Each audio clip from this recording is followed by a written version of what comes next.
feminine era. I feel like the bad beat aesthetic, it isn't what you lot said it was. And the truth be told, baddies don't get the good guys. Baddies get the rappers and the trappers. And I want a solid king. Well, I've already got one, but I want him to look at me like, this is a trophy wife.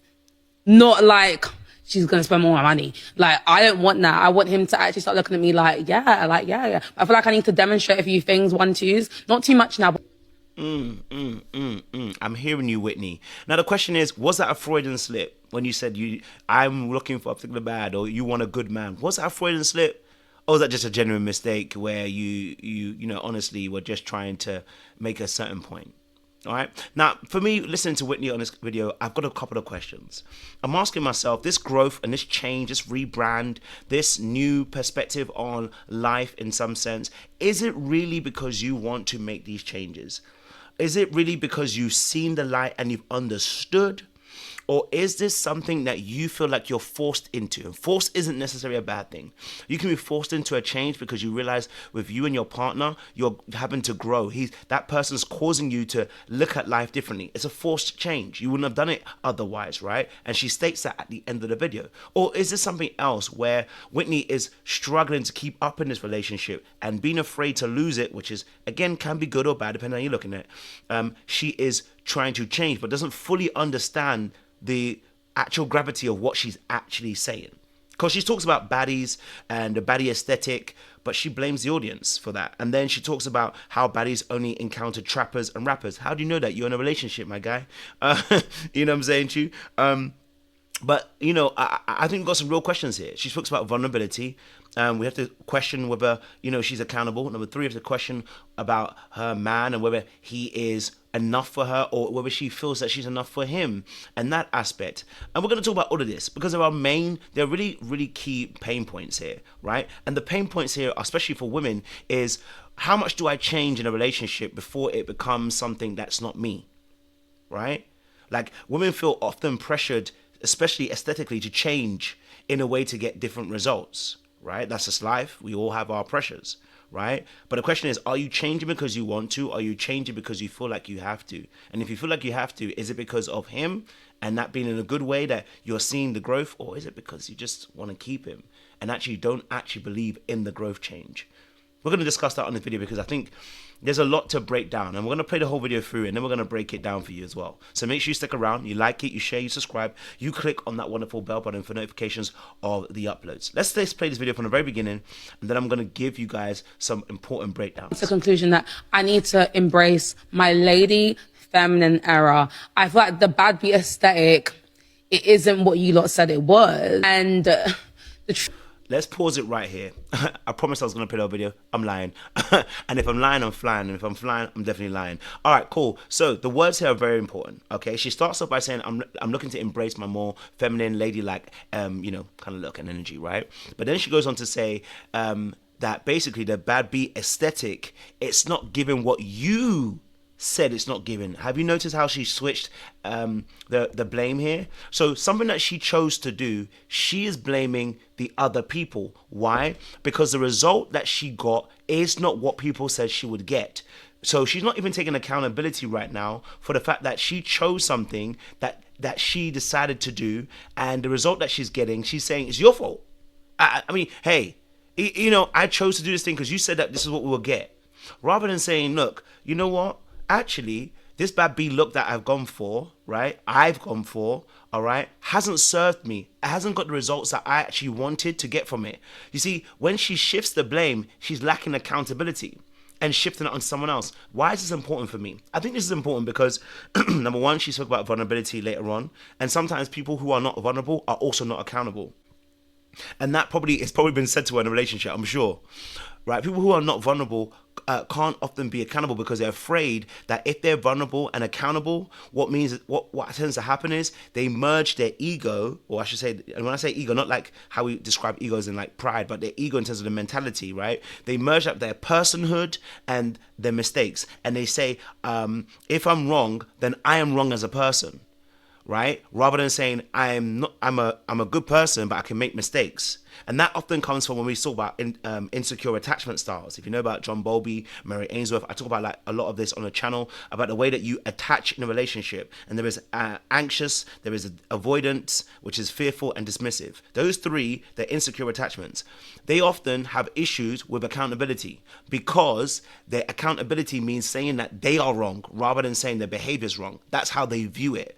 So when she said about you guys said it, it's like, no, baby, you got to take accountability for what you chose to do and be in a place of ownership. When you also can't be accountable and because of the vulnerability, what tends to happen is you lack ownership.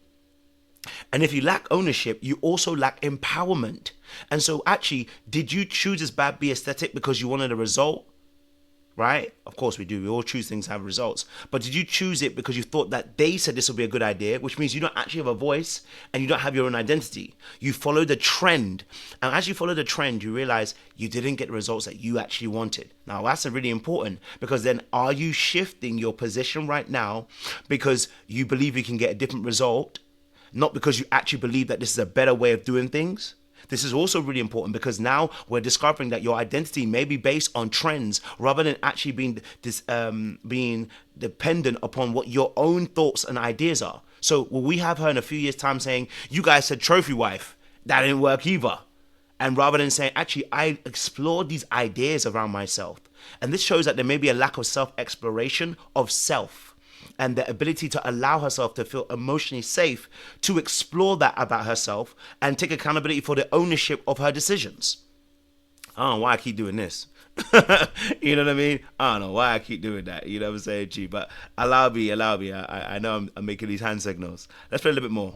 Truth be told, baddies don't get the good guys. Baddies get the rappers and the trappers.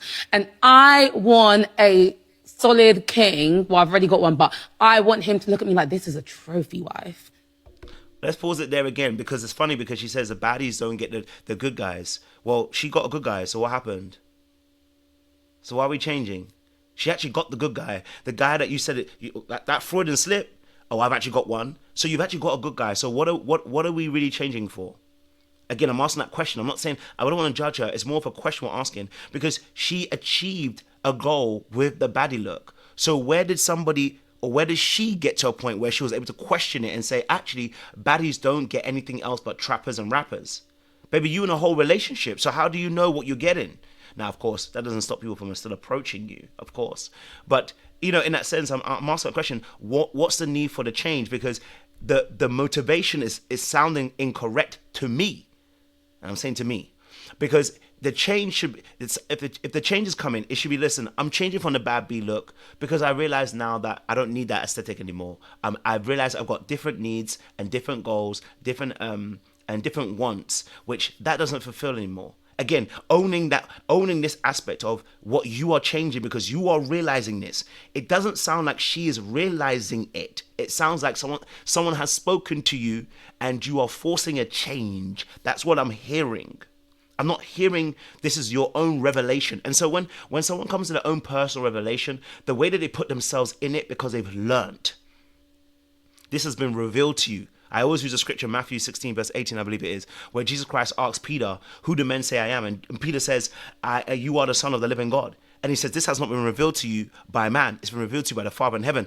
That revelation, he could explain it because, why am I keep doing this? He can explain it because it's come to him and it's revealed to him. So he can explain it in a particular way. You know what I'm saying to you? Okay, let's play a bit more. Not like she's going to spend more money. Like, I don't want that. I want him to actually... Also, let me add this part. The reason why I said Freudian slip is because if you go slightly back, right? Let's go slightly back. And the trappers. And I want a solid king. Well, I've already got one, but I want him to look at me like this is a trophy wife. Okay, first of all, the word trophy wife is where there's gonna have a problem anyway, because another word of trophy wife, that ain't also a good thing either, right? But the aspect of that she already, she said obviously I want a good solid king, and she already had one. Again, I don't think it sounds like a Freudian slip, and a Freudian slip sometimes is oftentimes it is a way of your subconscious thoughts coming through. right? And it could mean that you don't feel fully secure in a relationship. And I wouldn't expect you to if you're trying to change your identity and your appearance to get a result, right? When we have to think about what's within, number one. It could also be that she's mentally feeling like, you know what, she's adjusting herself to a new atmosphere that she may be going into, right? Maybe she's sensing the end of a relationship. Maybe she feels like she's at the end of her relationship. Who knows? Maybe she's subtly signaling for the new husband in future, right? To a new particular person, a new particular suitor. Maybe she's making out those subtle hints, okay? But people accidentally say what they really mean. So when their conscious and subconscious minds conflict, now of course we all have Freudian slips anyway. So sometimes it's not like you literally are trying to, think of that or trying to be that. It just can happen. Sometimes your words get muddled up, right? But yeah, that was something I noticed about her words. Now the trophy wife is what I have a problem with, because that's another label, just like the bad B situation, that can get into trouble. Because that trophy wife definition doesn't often account for somebody who really is wholesome, right? When we say trophy wife, you are put on a shelf. You are highlighted, okay? Yes, you're young, you're beautiful, you're attractive, you're a good-looking person, right? But you play this submissive role in marriage. Is that Whitney? And your role is to almost be eye candy on the arm of the man. Is that Whitney? Right? Whitney, are you that person where you're willing to be submissive and be the eye candy on him? Whitney's quite outspoken. I don't know if that's trophy wife, baby. Okay? You quite talkative. You quite in your own, you know what I'm saying to you? So are you suddenly going to take a back step? I don't think so. I don't know if she fully understands the definition of trophy wife. And I didn't even break it all the way down. I just give a few things. But let's play on. Not like she's going to spend more money. Like, I don't want that. I want him to actually start looking at me like, yeah. I feel like I need to demonstrate a few things, 1, 2s, not too much. Okay, so what she says here is that I want him to start looking at me like, oh, yeah. And the yeah, I kind of get, but I don't get, but yeah, we get. And it tells us this, that they've had conversations about the way that she shows up in a relationship. It's not enough for him. Oh, I should say rather, he wants change. Definitely, because the way that she's speaking and saying, that, I want him to look at me this way, means he doesn't look at you that way. It means he looks at you a certain way, or you feel, it could be a projection, that you feel that he looks at you a certain way because maybe you feel uncomfortable. Maybe you feel like because of the way that you show up, you believe that he looks at you a certain way, because it can also be a projection. It doesn't have to be that he actually looks at it that way either, right? Now, but I just need to demonstrate and show him this could be it if you want it, but I just need to show it. And so hold on, and I think this is where we're going to end the video, because I don't want to go on this video for too long. I will probably do a part 2 where she says, okay, I want to be able to show him that this could be it. Why do you need to show him that this could be it? That this could be it so that you can end up getting married? Why? Which means there's an issue here. Because you see, if you felt you were okay and he wanted to marry you, right? If you wanted to make some changes, you'd have said, listen, I'm realizing that there's certain ways that I show up in a relationship that I know that I want to change because for the betterment of me, so I can understand him better, so we can have a more flourishing relationship. She's going to point in different directions. What she's pointing towards is being married. And so what it sounds like is she's highlighting is there's an issue as to why she's not getting married. The bad B aesthetic, because it makes it sound like she just wants to spend his money, okay? And then the aspect of wanting to be seen in a different way and show up in a different way so that she can get married again, right? So I think this is really important aspects. Is she changing because she wants to change, or is she changing because of a result that she believes she wants to get? But is it a real revelation, or are we just jumping from label to label? I really do believe that, and I love to do this in part 2, I really do believe that with Whitney in this aspect, she hasn't got her own voice at this moment. It doesn't sound like it. Now, she's an outspoken person, but doesn't have her own identity yet because she's not concrete in it. Because these labels that she's jumping to are a part of her identity, of how she identifies herself. And so it makes it easier for her to form identities from those labels. But that doesn't empower you.